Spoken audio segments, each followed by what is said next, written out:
Hello, folks. I'm on time today. Well, almost. 2 or 3 minutes late. So here we are. Let me get my stuff all situated here. Get myself into the groove. Hey, Coin Junkie. Joe McBride, Jeff Dunn, Tim Crowell. We're all here. Alright, there's that. There's my 50 names. Here's my roll. It's a 1959 D roll from the California head office, California Bank head office. Los Angeles, California.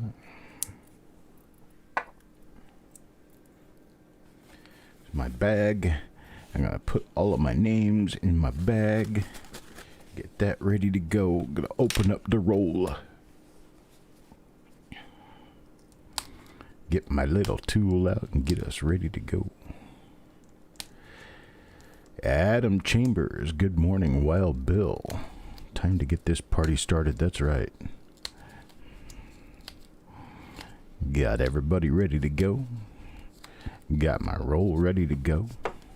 My dog's been in and out of here 3 times so far in the last 10 minutes. I think he's decided he's not going to stick around for this one. Man, this roll is difficult. Being hard to get along with. There we go. We finally got that end open.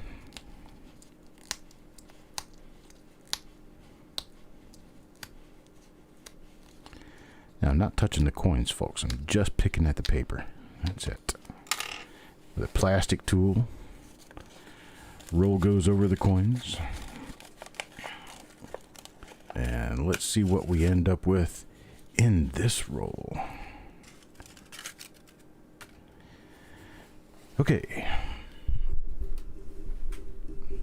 Let me get us started here. Coin number 1. Eric Beyer, Coin Junkie. Paula Bloom, hello. So, Adam gets his first coin, Adam Chambers. His first coin out of the roll. What do we have here?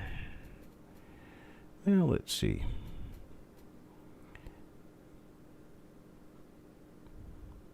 A couple of die scratches north and south in the left-hand part of the date there.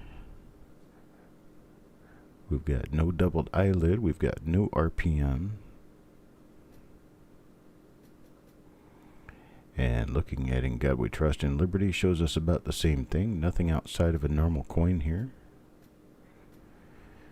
Okay, so we have one single die scratch right there just to the right of the 1. We can use that as a marker, plus the mint mark is pretty close to the date. We'll see what's on the reverse here. Not really expecting a whole lot to show up on the reverse of 1959 D pennies. 1959 D wasn't that much of a double die reverse issue. 1959 D was more just for its RPMs. And so that's what we're really hoping to pull out of here, is maybe a couple of nice RPM number 1, RPM 5. There's some cute ones in this particular issue. So that's Adam Chambers, coin number 1. Got nothing special in that one. Hey, Majestic. Put you to sleep like a baby, huh?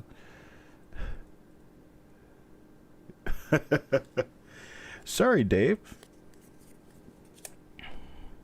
Wild Bill gets coin number 2. Let's see what we get for Wild Bill. Well, have ourselves a relatively nice little coin, but there's nothing on the mint mark area. There is a single double die obverse that we could be looking for. It's a class 6 double die obverse in the date. So we're going to watch for these 2 die scratches coming out of the D, kind of like a couple of stilts. That's going to be our marker for this particular die. We've got nothing on the mint mark. We've got nothing on Liberty. Hello, Todd. I have to put you on mods because we've been having trouble with trolls, especially during the auctions. They come in and they will mask somebody's name and use somebody's name to create a bunch of unrealistic bids and just wreak havoc in the entire room. So we've decided to mod everybody so that we can tell that we have seen them before.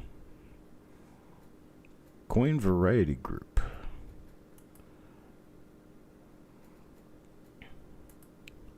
Put you in as a moderator as well. You bust my chi, you bust my trust, I knock you out. That's all there is to it. As long as you're trusted, you keep your wrench, you keep coming back, you can watch all you want. Alright, Wild Bill gets himself a normal coin. Hello, sissy. You're driving now? Jim Fletcher. Mr. Fletcher, what does Mr. Fletcher get? Yeah, we're looking for RPMs, especially. Could use a double die or two, but especially looking for RPMs. I don't see anything in or around the date that's going to help us with this one.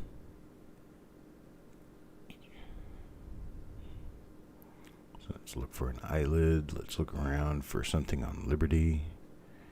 Not seeing anything there, so we are going to move on and flip this coin over. Take a look at the reverse side, see what happened there. Oh, farm dog. I mean, I busted it last night. I was working hard, getting everything done, getting out all the invoices sent out, receipts printed, getting the postage printed. I got up this morning and went down, was working on getting boxes packed. I probably got a third of the boxes for the auction last night packed and shipped. Now, we'll get the other 2/3 done today around the reveals. So what I'm going to do as soon as I get done with this is I'm going to go down and have a little bit to eat, and then I'm going to get right back into it. Keep wrapping those packages, right? It's the only way you ever get done. Just keep working. Alright, we have a little bit of a clash mark going through the date, through the 1/9 of the date on this one. A bunch of die scratches going east and west in the date. And I don't see... Oh, a nice big old bunch of die scratches and stuff. I mean, not die scratches, die cracks and stuff going on the head. A lot of interesting stuff on the head right there. So this one is also going to be a no variety obverse. Let's flip it over and take a look at the reverse and see what happened there.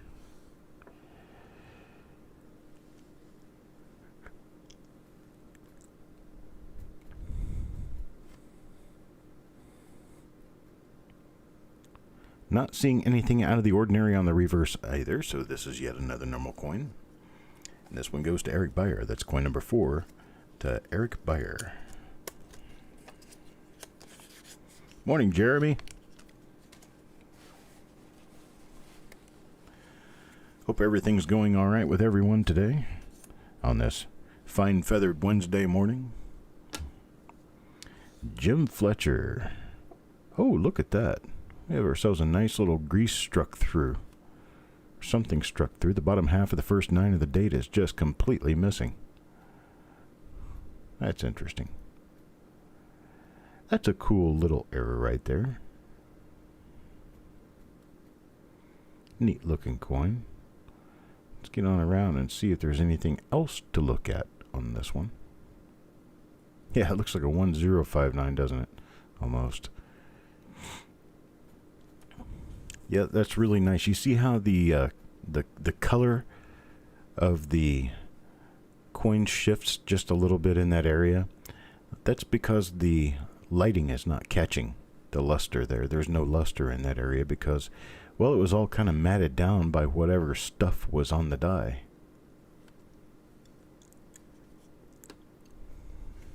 Now let's take a look at the reverse and see if anything happened on the reverse for this one. There's a little bird's nest inside the lower S of pluribus. It's filled in.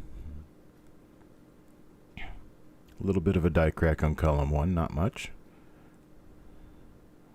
A little bit of a die break beginning to happen on the outside of the right side of the cornice, on the outside right side cornice. The top part up there, the very top of the building, is called the roof. The top of the lower part of the building is called the cornice. The bottom is called the base. The little point at the end is called the base tip. Then you've got steps and planters. You've got a planter on the right, a planter on the left. You've got bushes inside the base area. Then you've got scroll marks on the cornice, and you've got scroll marks on the roof. And then you've got 12 columns, numbered 1 through 12, going left to right, and you've got 11 bays. 11 bays numbered from left to right. Mr. Lincoln's statue sits in bay number 6, between columns number 5 and 6. That's how this works. I'm sorry, between 6 and 7. I'm sorry, not 5 and 6, but 6 and 7. That's how it works. That's how you give names to that side of the coin.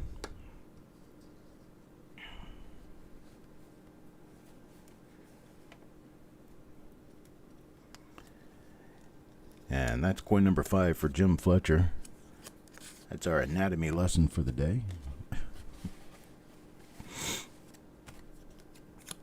Anytime you go back and look at this, you'll be able to see everything I just told you.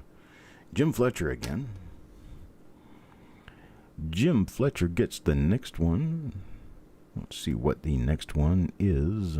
That is an RPM. It is an RPM. It's a rather minor one, but it is an RPM. I do believe it is. It has a split on the upper serif. Let's zoom in and take a look at it real quick. And there's your split on the upper serif right there. Let me get this where it's... There we go. That sucker zoomed in just a little bit better. I don't see anything on the lower serif. I only see it on the upper serif. So this one may or may not be listable.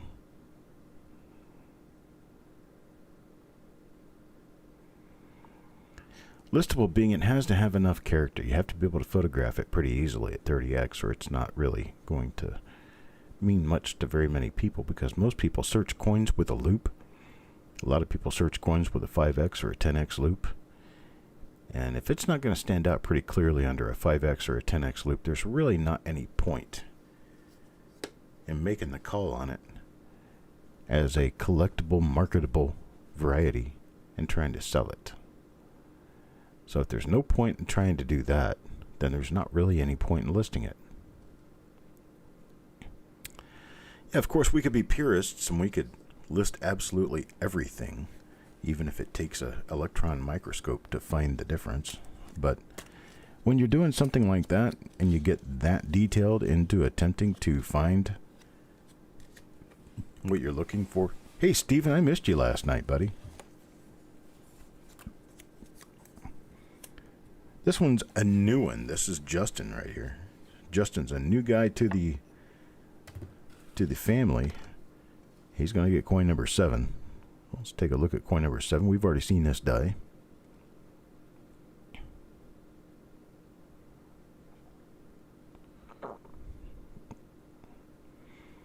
And when it gets down to a point of minutia where you're just listing stuff to be listing stuff, the whole world gets harder for everyone.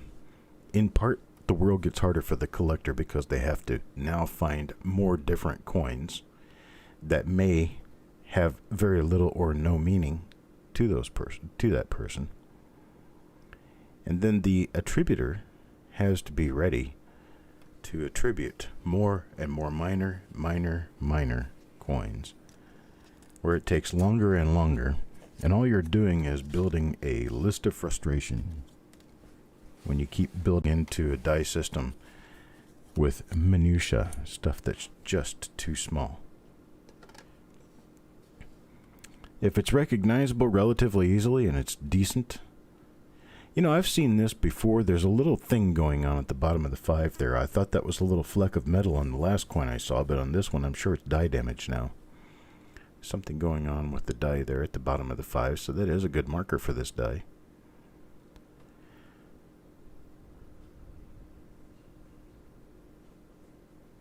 But you get down to a certain point where minutia is the only thing you're really listing. To whose benefit are you doing this? Does it benefit anyone? I don't think so. I think you can get to a point where you're just not playing any benefit to anyone at all. We like collecting die varieties. It's fun.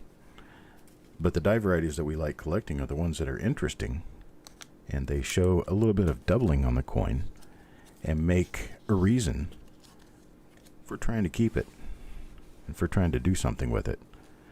But when it gets down to a point where you have to actually point it out to an expert, you got to look at you got to look at this, and you got to look at it really close. Do you have a 100x microscope? You don't? Well, you need a 100x to see this one. And I photographed it with 7 photographs to make sure that my image stacking and focus was going to work, to be sure I picked out that little tiny split on this coin that takes a heavy-duty microscope to even see. What fun is that?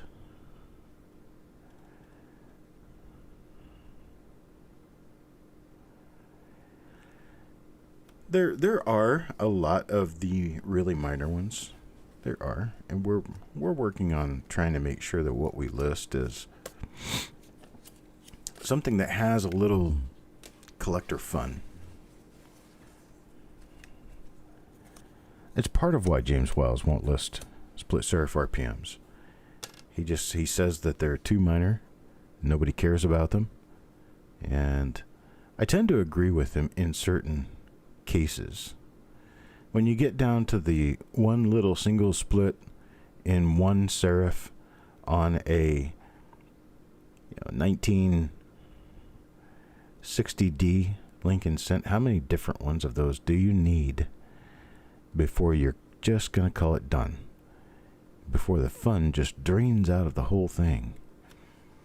And I think that tends to be something that we need to focus on, is keeping this fun. And the way you keep it fun is, instead of trying to find something out of everything, you're working on trying to find the good stuff. You want to find the good stuff because that's the stuff that's really interesting. That's the stuff that has value. That's the stuff that people want. That's the trade bait you need with your buddies. Right?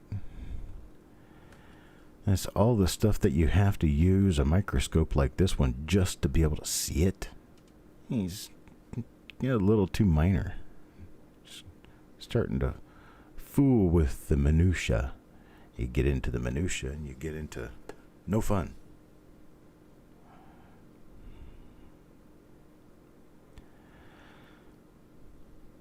So sometimes I will list die varieties that come out of these rolls that is just right on the edge, just on the borderline. If I get a tripled serif, I'll list a tripled serif.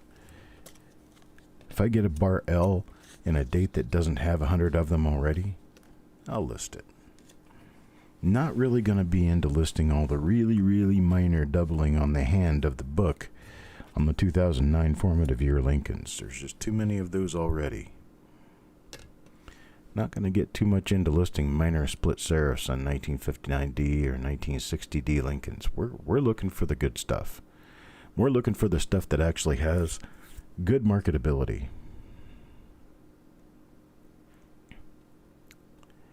He might list a doubled eyelid that is on a not yet listed year, but it would have to have enough character that it would show from the very first coin struck to the very last coin struck.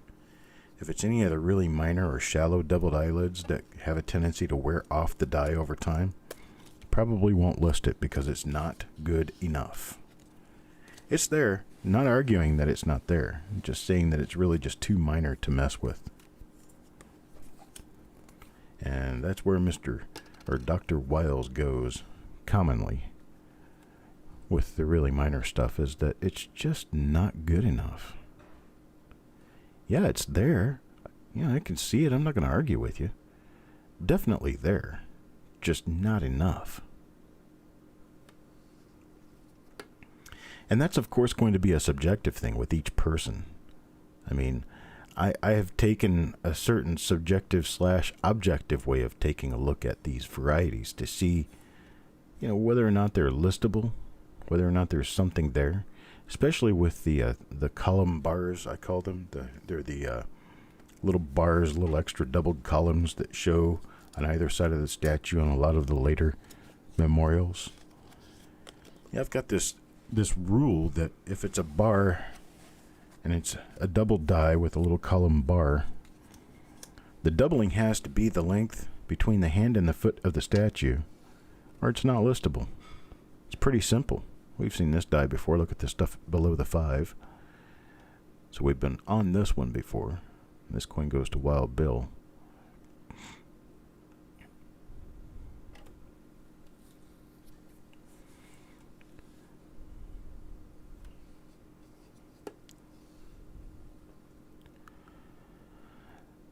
So if those little doubled columns next to the Lincoln statue in the middle of the memorial building are not at least as long as the distance between the hand and the foot, I don't mess with them.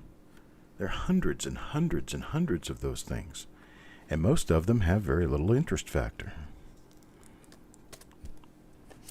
You find one, they sell for $1. And it's not all about marketability and numbers. It's also about frustration, difficulty.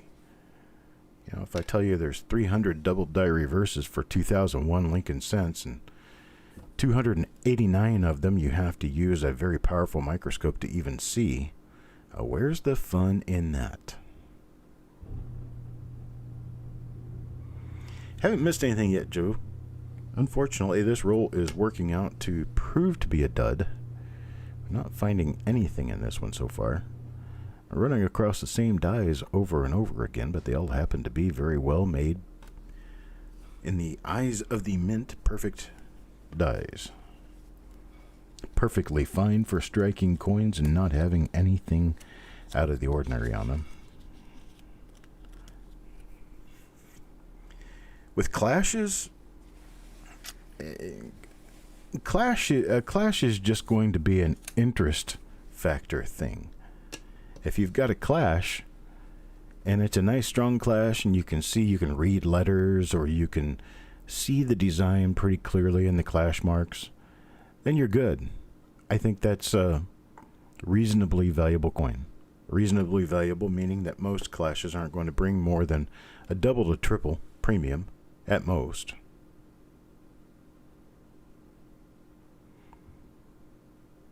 These are nice looking coins. There's nothing wrong with the coins. They're nice. Just that they're proving to not produce much of anything. The stuff that we're after.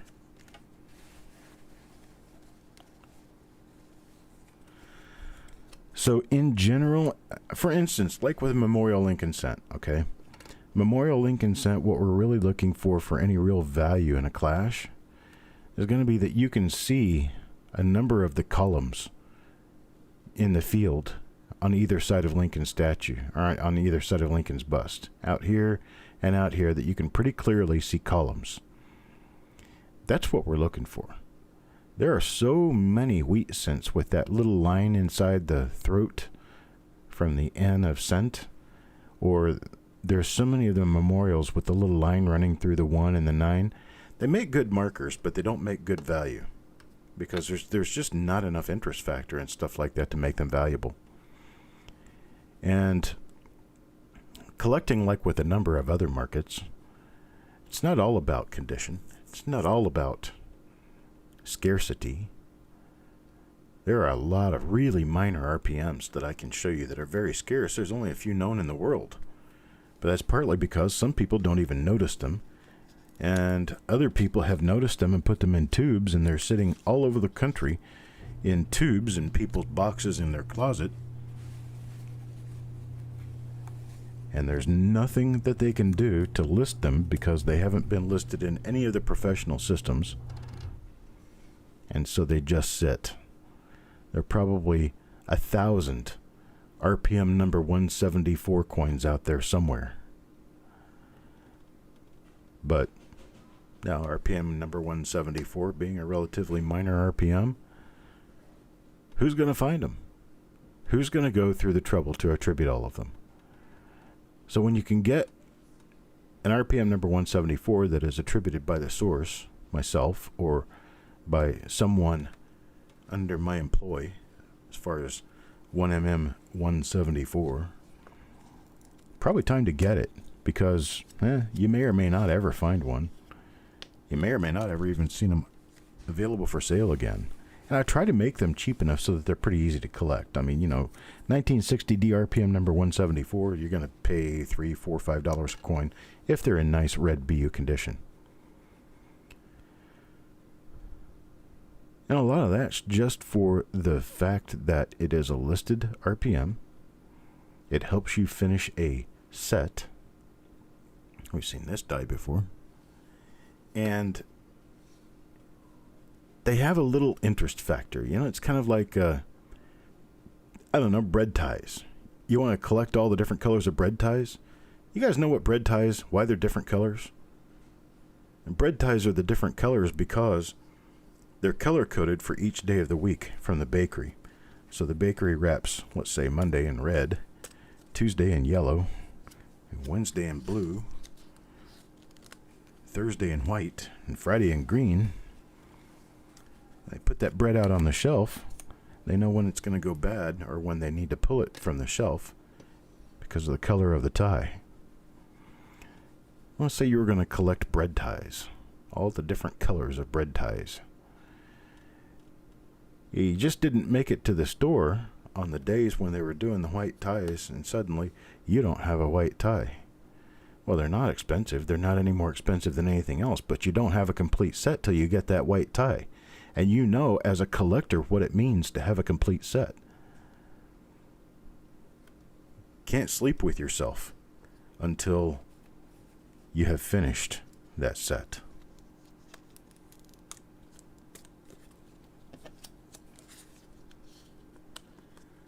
Oh, the fruit, the stickers on the fruit? I didn't know that. I never really paid that much attention, I guess, to colors of stickers on fruit. Because, once you get the fruit and once you're going to eat it, you're going to peel the sticker off of it and throw it away, and it's not really a big deal. But the bread ties, when you get a loaf of bread, typically a loaf of bread lasts about a week around this house.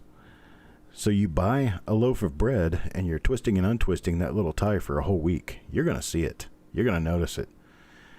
And then when you throw the blue one away and you get yourself another loaf of bread and the tie is red, well, it kind of makes you wonder, did they just use them different colors just to be using different colors? Or is there a meaning to that? I decided to research that many years ago. Called the local bakery and I asked them, and they told me what their code was. I just thought that was really cool. I had no idea.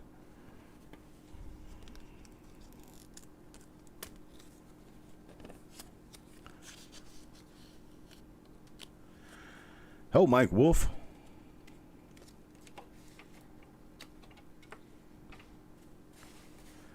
There isn't any chance you're the Mike Wolf who's a guy on TV, right? The one from Iowa? LeClaire? Well, if you are, welcome to my broadcast. If you're not, welcome to my broadcast. We talk about anything, whatever, whatnots. While we go through a roll of coins together, the coins are sold on Tuesday evenings at my auction prior to them actually coming out here. We open an original roll. The original roll comes open, and whatever comes out of the roll belongs to the people who bought the coins. I don't argue one way or the other. If I find a $10,000 coin or if I find a 10-cent coin, doesn't make any difference. You've already bought them.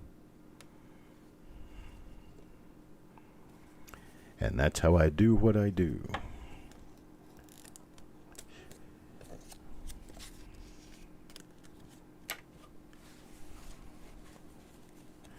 Let's see, Farm Dog comes next. We're up to coin number 23. We're almost halfway finished with the roll. And Unfortunately, we're not finding anything that I can see of any real accolade value, like, wow, this is cool. I have seen one very minor RPM. That's a split upper serif RPM, and it appears that it's probably going to be too minor to list. So I'm just kind of making my way through.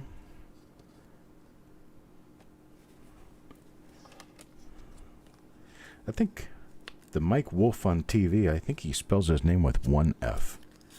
I used to know a guy with the last name of Wolf, lives in Minnesota, has two F's at the end of his name.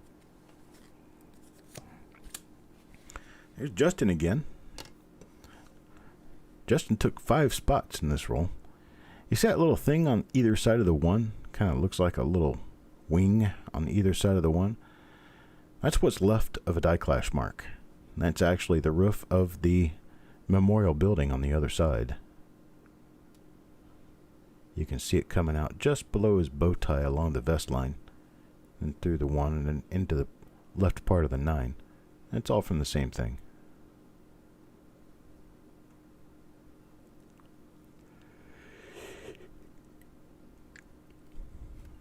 I've seen a number of coins in this roll that look like they could have had a very minor doubled eyelid, but that doubled eyelid, as I've been watching those coins go through, I've also noticed that this thing that kind of looks like a doubled eyelid turns out to be die gouges or die scratches. Hello, Jonathan Cuff.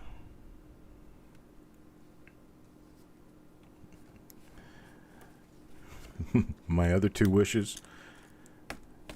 Well, how about make every coin in this roll worth $100 a coin? And my other wish is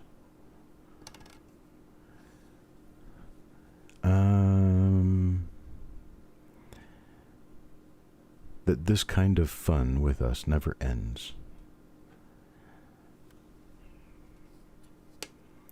That greasy 9 is the only thing that we've seen so far in this roll that has any added value or any added interest factor.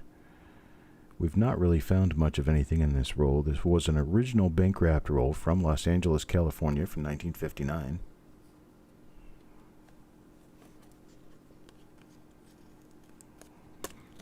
Did you notice how I didn't wish for anything for myself? I don't like doing wishes for myself. I like wishing for other people. Wishing for other people generally means you're doing good in the world. And when you wish for someone else, eventually somebody is going to come back and wish for you.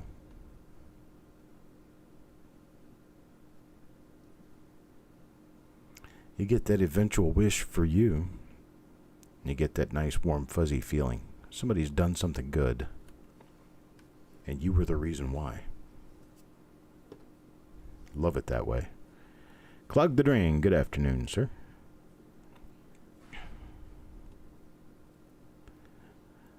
I remember printing your postage this morning because I looked at it and I saw your name. I don't know who that is. I go back and look at my list. And I looked and I looked and I looked and I finally found it. Of course, his name is his email address, but lo and behold, I had no idea what it was, right? Is 24 not an RPM? Okay, let's take a look at number 24 again. It may have been that really minor RPM. This is coin number 24 again. This one belongs to Justin. Yeah, that is. Huh. That is an RPM. Right there on the upper corner. Thank you, Coin Junkie. I'd have noticed it going back through the roll, but that is an RPM. Let me brighten the subject a little bit. See it right there on the upper serif? You've got 2 serifs instead of 1. That is an RPM. That belongs to Justin. That's great because this is his first roll. So now he's going to get an RPM out of his first roll. Nice, nice, nice. Hello, Wheatback Attack. All right.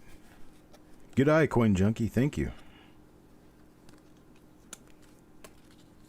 Yeah, anytime you guys think you're seeing something I'm missing, I would love for you to let me know. Eric Beyer. Eric Beyer gets coin number 27 now.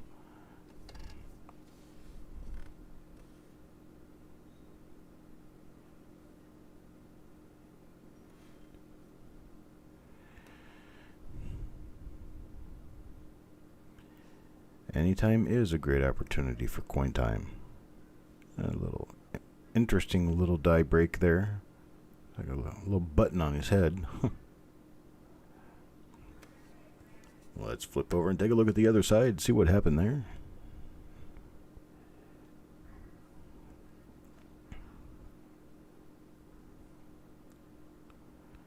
I'm sorry I put you to sleep last night, Dave.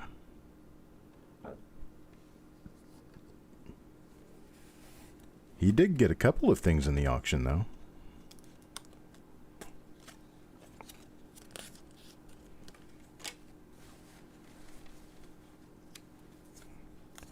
Adam Chambers.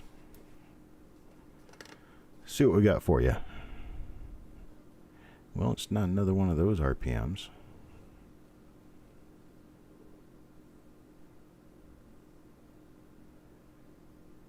Wow.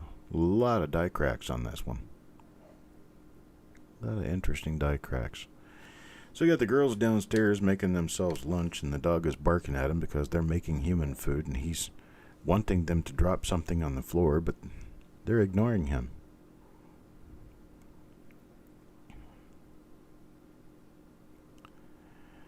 So back to the topic of really minor RPMs and really minor double dies. Where do I sit with this in comparison to the others?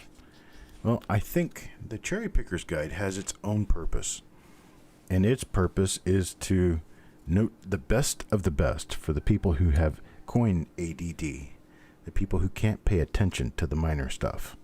They want to see the major stuff, and that's all they care about. They don't want to collect a bunch of minor RPMs. Okay, fine. Don't collect a bunch of minor RPMs. Hey, look at this. That looks like an RPM right there. Don't collect a bunch of minor RPMs if you don't want to collect them. That's fine. It's great. You definitely don't have to. But there are people who like it, for whom it's fun, enjoyable, something to do, a challenge. That's not an RPM. This bottom part down here that's doubled, that's machine doubling. See how sharp it's sheared? See how sharp it's cut? Now look up here. See the bottom of the 5? Bottom of the 5 has the exact same thing on it. Here, this inner part of the 9 there, exact same thing again. So you know that's machine doubling, because machine doubling is exactly what we don't want. And anytime you're going to have a coin of this age with a mint mark that has doubling on it like that, if there's corresponding doubling in the date, you definitely have machine doubling, because the mint mark was added to the die after the date was placed into the die. So they didn't go on in the same time. They couldn't have the same doubling. There was nothing of a value there. I thought I saw a line going down through the middle of the mint mark, but I guess I don't. Kind of just the way the shadows are playing today. Let's keep looking to see if we see anything else on this one. This one's going to Paul Hampton. We've got a break in the bottom of the B. We've got a break in the bottom of the B.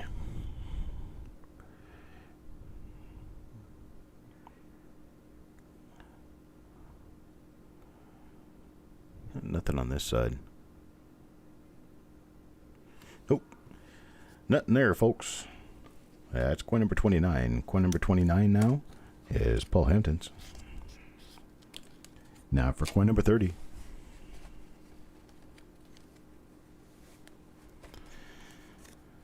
Eric looks for the big stuff, finds the small stuff in the process, and tosses nothing back. I get that. I understand that. There's a lot of people like that. course, there's a lot of people who only pay attention long enough to look at the big stuff. The small stuff flies right by.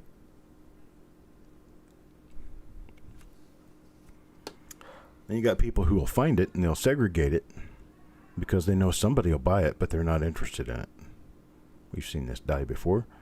We've got that little bird's nest going on in the S of pluribus, clogging it up completely. This is the same as Jim Fletcher's coin, number of coins back, where we did the anatomy of the reverse of a memorial cent.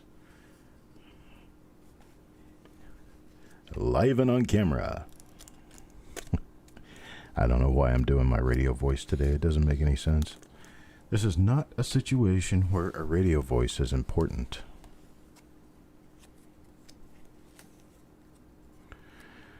$59 D over D over D's. Is that RPM number 1? Hello, Rick. Adam Chambers now. Adam Chambers is going to get the next coin. Let's see if it's one of those minor RPMs. It is not. Well, wait. I spoke too soon. It is. It is. Let me check the markers on this one against the other coin that Coin Junkie helped me find. So we're looking for a couple of die scratches going north off the 1 of the date. So we'll be looking for a couple of die scratches off the 1 of the date.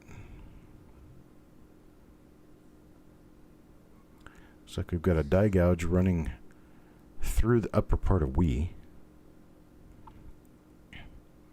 But we'll be able to use those die scratches off the top of the 1 of the date as our indicator that it's the same die as this one. So let's pull this one off. Look at the reverse real quick. See if there's anything going on in the reverse that we need to take note of. Nothing that I can see. And that's Adam Chambers right there. Adam Chambers, coin number 31. And that's going to be an RPM. We're going to pull off to the side. Now let's take a look at Justin's coin number 24 again. See if it's got those die scratches on the top of the 1. And the proximity of the mint mark to the date was rather close. And no, this is different. This is definitely a different die. That mint mark is a lot further away from the date. So now we have 2 different minor RPMs that are coming off of this particular roll that I'm pretty sure are going to be listable. So we got one that's further away and one that's closer. Who gets the next coin? Joe McBride. Joe McBride will get coin number 32 in the roll. And we have not an RPM here. Did I do radio in the past? I did a little bit. Oh, hey, look. There is another greaser. That's a greaser going over the R of Liberty.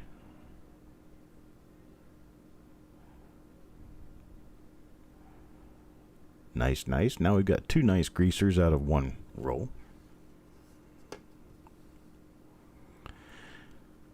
I kind of like the greasers that just take out a couple of letters. I think they're kind of cool. The greasers that cover up almost all the details and make the date illegible are not as fun. I don't think they're as fun. Some people think they're more valuable, but I just don't think they're as much fun.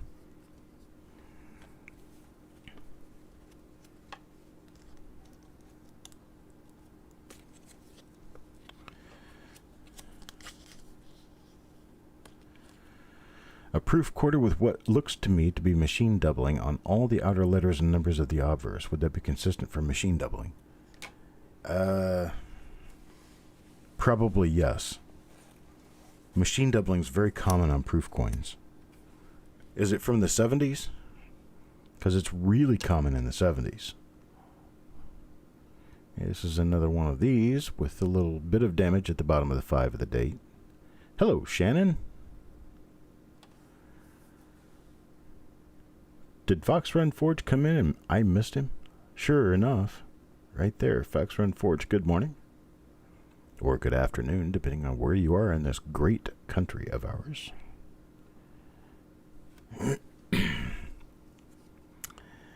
If you're a left coaster, it's probably still pretty early out. 9:47 in the morning? That's not that early. I get up about an hour before that. in the 60s? Yeah, you've probably got yourself a bunch of machine doubling. Is it silver? Early 60s.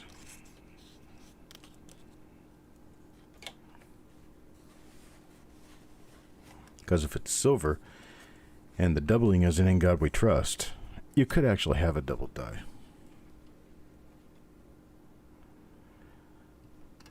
Jonathan Cuff, our postal worker on the left coast. Hey, there's another one. There we go. There's another little RPM. Now, this is going to match die 1. Or no, die 2, I'm sorry. It's going to match die 2 for the day. This one is the same as coin number 31 with the 2 die scratches coming north out of the 1. Adam Chambers was the last person to get one of these, and now Wild Bill gets one. And I will go through and check this against the system and see if it's one of those ones that's just too minor to list, or if I could probably list it. It appears as though it's going to be one I should be able to list. Because once you get it up under a microscope and photograph it, it looks pretty nice. It's a 63. 63s are actually pretty common for double dies. So you might want to look into Variety Vista for their information on double dies of the 1963 proof quarters. Because you may have a double die. Jim Fletcher. Jim Fletcher is going to get coin number 35. And he gets one that's got the damage at the bottom of the 5. Not a whole lot going on there.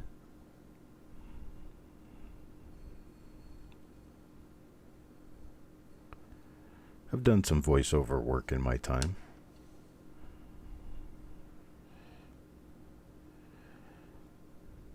Not a whole lot. I would love to do more. Just never seem to find the right contracts. Must not be in the right places. There's probably something online by now where you can do voice work. And I would enjoy doing it. I always enjoyed doing it. All right, Joe McBride. Joe McBride gets coin number 36. And coin number 36 looks like this.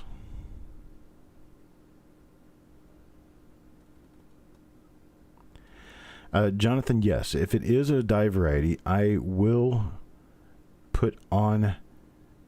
I'll print a new flip insert for it. When I print the new flip insert, it will contain all of the information for that die. I'm looking now to see if I can find one. No. Here we go. This right here is kind of what you end up with if you get one as a double mint mark or a double die. You get the die number on it, a special flip that I print up just for you, and then the flip insert with the number on it that it started with. That one goes in the garbage. So what you end up with is a coin that is in a flip that is already cataloged, already identified, and you don't have to do anything with it. You can leave it in the flip and stick it in a book, and you've got yourself the beginning of an RPM collection or a double die collection, whatever it is that you happen to find.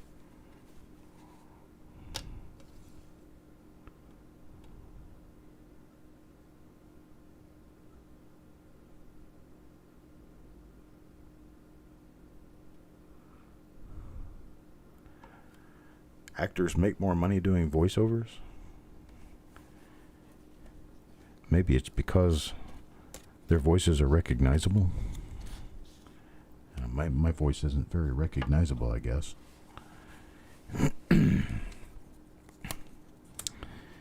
Oh, maybe I should look into it. See what I can do about getting a couple of gigs doing voice. Because that would be fun. Doesn't require I go anywhere. Wouldn't matter to me if I didn't get paid much for it. Doesn't take very long to do. Don't have to get all made up or diddied up or buy special clothes or drive anywhere. The perfect kind of stuff for me. The perfect job for me is one where I don't have to look at anyone and no one has to look at me. Don't do office work. Not much of a handyman or outdoorsy type person to be able to do chores outdoors like landscaping and stuff like that. I'm pretty well off just working by myself and doing for myself and spending time online talking with people. Wow, look at the die cracks on that. That's yet another example of one that we've seen before. Just goes to add to the credence that this is definitely an original roll. So you're wanting to see an original roll. Well, this is it. These have been wrapped since 1959. 1959. They were wrapped by a bank in California. A California bank. The corporate headquarters in Los Angeles.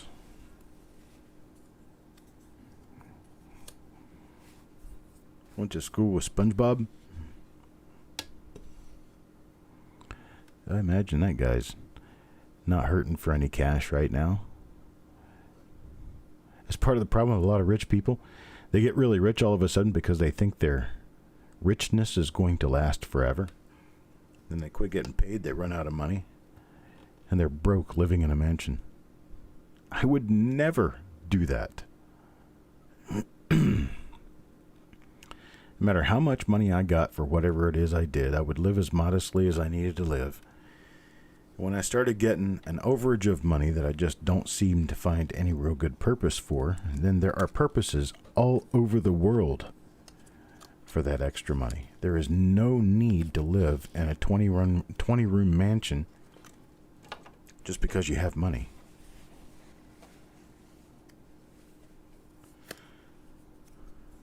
I don't know who Bob Goldthwait is.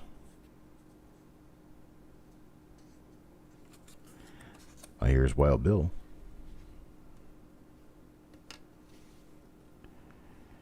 I thought about maybe offering to some radio stations to do, like the smoother, the dimmer radio stations, not the high pop rock or, R&B stations, anything like that. I thought about offering to do maybe station identification blurbs. I thought about that one time because I hear people doing it. I used to hear the guy doing the news on the top of the hour news was the AP National News, but the bottom of the hour they did the local news headlines and local forecast. And the guy who did it, I was absolutely certain that I could do it much better than he did. So every day I'd kind of follow him up with my own version of what he just said that sounded horrible.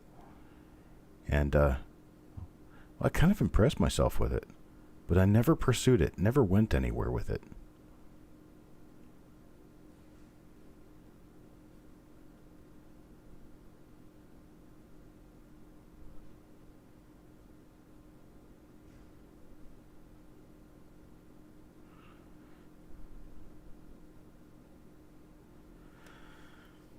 I'm back down to finding nothing in this roll. We've got 2 RPMs now. I'm going to have to go back through the entire roll and look for the remainder of the RPMs that should be in the roll.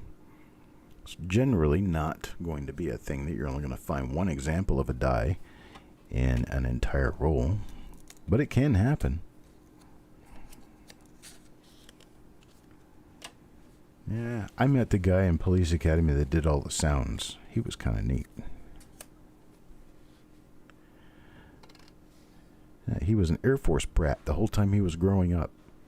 His dad was in the Air Force, and they kept going from base to base. Spent a lot of his time at Fairchild in eastern Washington.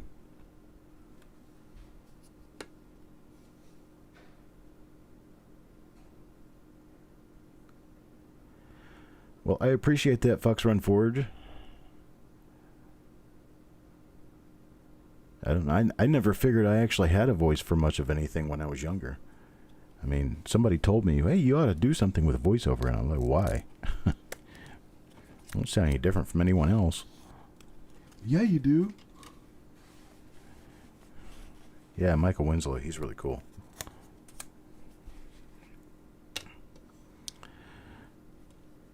Okay, so I have to say this, and I know it sucks.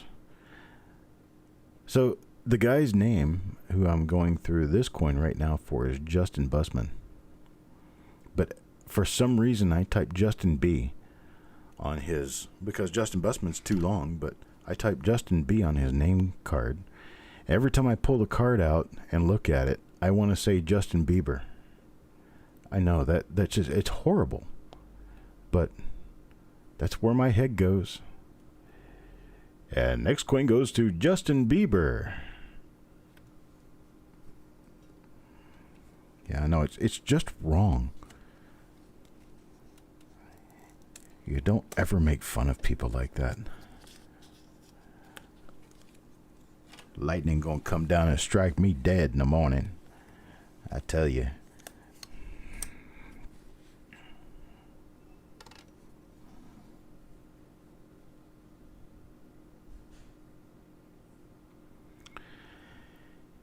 Well, if it gonna strike me dead, I'm gonna be holding hands with you. I'm not going down by myself.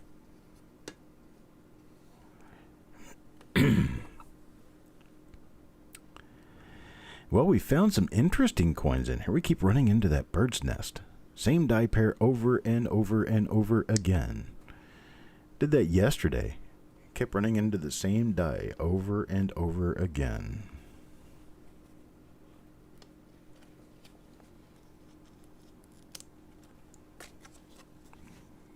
Justin Bieber is a mess.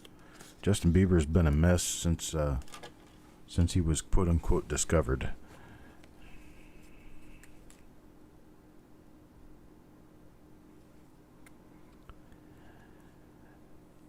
Fox Run Forge, you missed something about your invoice. Not sure if it was due to your internet or what. Do you go in and the invoice doesn't appear to have anything? Check your email and see if you got an email link to your invoice. If you didn't, let me know, and I will send you a quote-unquote reminder. When I send you the reminder, it will go to your email. You can go in that way, and you should be able to pay it. There's another one of the RPM number 2 for the day. RPM number 2 for the day. Got ourselves a little minor upper split serif. We've got the 2 die scratches coming north out of the 1, and it's very close to the date.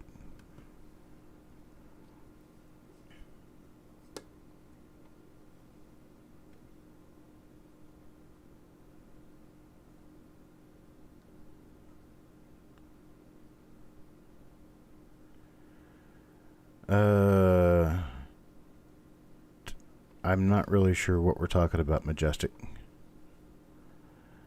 I do have a bunch of reveal coins that need to go out. I will get them out today and tomorrow.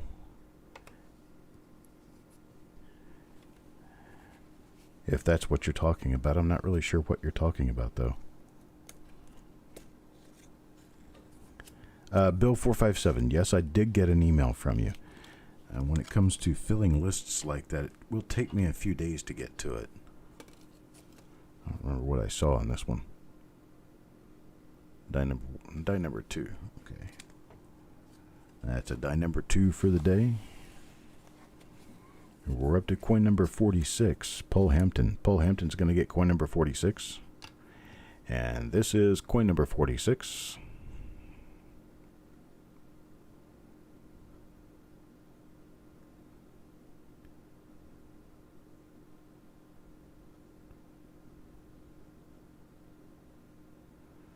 Got nothing going on here. The toners. Okay, yeah, those are going out this week, that's for sure.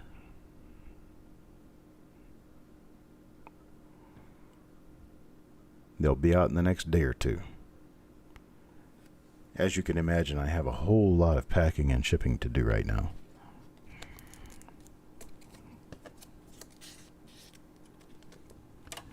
Working on it every day. Eric Bayer.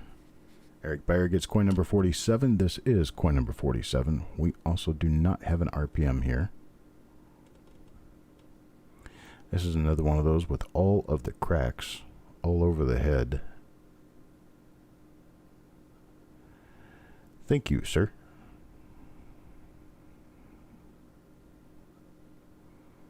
How's Jess doing today? I'm sure she's okay. I haven't talked to her yet today. I've been busy doing mail, and she's busy, I believe she's working outdoors today. So she's not readily available. Just fine. She certainly did a lot last night, that's for sure.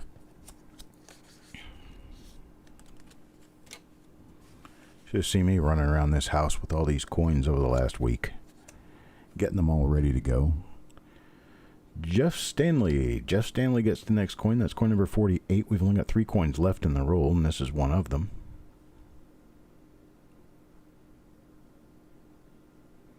I will do that, Mr. Cuff. Thank you very much.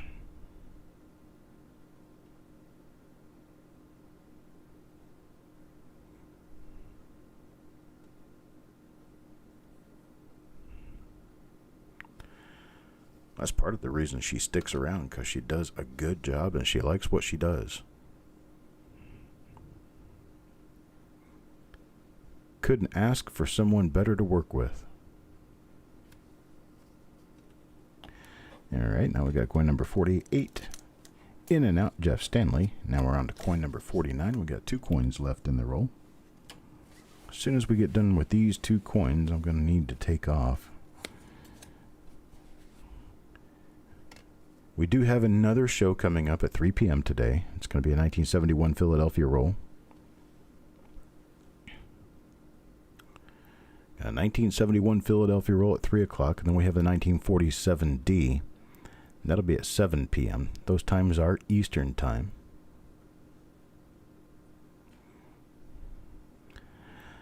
So if you live on the left coast, it's going to be noon and 4 p.m.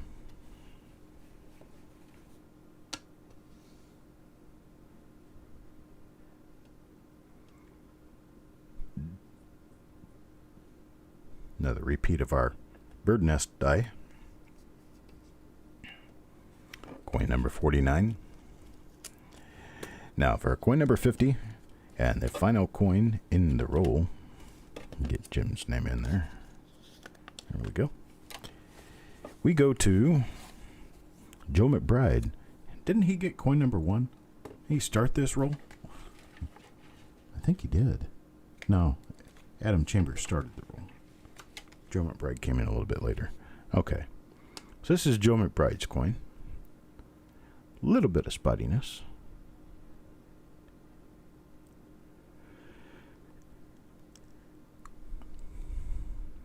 Not a double die, not an RPM.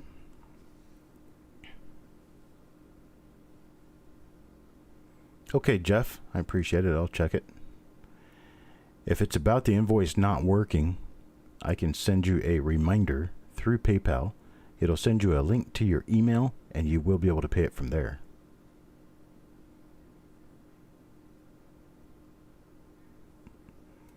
Got to start putting you to sleep on Tuesdays. What do you want me to do? I'm going to get a noisemaker and get an air horn and honk it into the microphone once in a while. I might lose watchers that way. May not be able to keep everybody. Okay, so what we've got here for right now anyway, what I've noticed so far, is that it appears we have 46